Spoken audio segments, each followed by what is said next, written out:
அண்மை செய்தியாக பார்த்து வருகிறோம். தூத்துக்குடியில் உள்ள பல்வேறு செல்போன் கடைகளில் சொத்துரிமை அமலாக்க பிரிவு காவல்துறையினர் சோதனை நடத்தி வருகின்றனர்.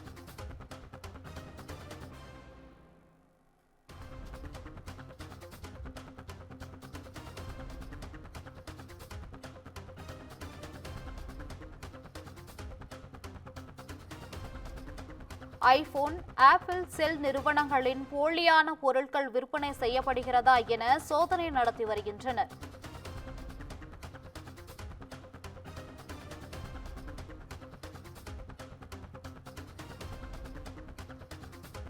சோதனைக்கு எதிர்ப்பு தெரிவித்து வியாபாரிகள் போராட்டம்.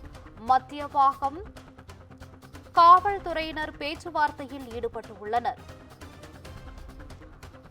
இது குறித்த கூடுதல் விவரங்களுடன் இணைகிறார் எமது செய்தியாளர் மணிகண்டன் அவர்கள்.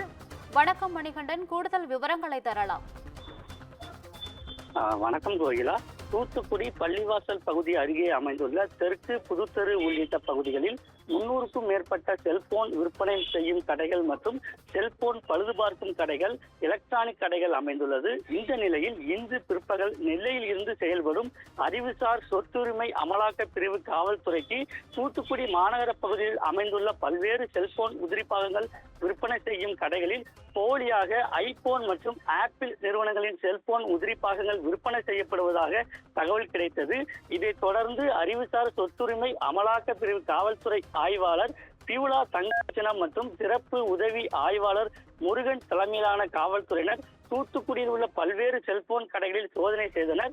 இதில் பல்வேறு கடைகளில் ஆப்பிள், ஐபோன் நிறுவனங்களின் பெயரில் போலியாக விற்பனை செய்யப்பட்ட பொருட்களை காவல்துறையினர் பறிமுதல் செய்தனர். அப்போது செல்போன் வியாபாரிகள் இதற்கு எதிர்ப்பு தெரிவித்து கூட்டமாக கூடி போராட்டத்தில் ஈடுபட்டனர். இதனால் அங்கு பெரும் பரபரப்பானது ஏற்பட்டது. இதைத் தொடர்ந்து அந்த பகுதிக்கு வந்த மத்தியப்பாகம் காவல் ஆய்வாளர் மோகன் ஐயர் தலைமையிலான காவல்துறையினர் பேச்சுவார்த்தை நடத்தினர். பின்னர் 4 கடைகளிலும் இருந்த சுமார் 1 லட்சம் ரூபாய் மதிப்பிலான போலி ஆப்பிள் போன் உதிரி பாகங்களை போலீசார் பறிமுதல் செய்தனர். இது தொடர்பாக 4 கடைகளை சேர்ந்த 4 பேருக்கு கைது அறிக்கையும் சமர்ப்பித்துள்ளனர். மேலும் ஓரிரு தினங்களில் இவர்கள் நேரில் ஆஜராக வேண்டும். இவர்களிடம் விசாரணை தொடர்ந்து நடக்க உள்ளதாக அறிவுசார் சொத்துரிமை அமலாக்க பிரிவு காவல்துறை ஆய்வாளர் பியூலா தங்கரத்னம் கூறியுள்ளார். கோயிலா, விவரங்களுக்கு நன்றி மணிகண்டன்.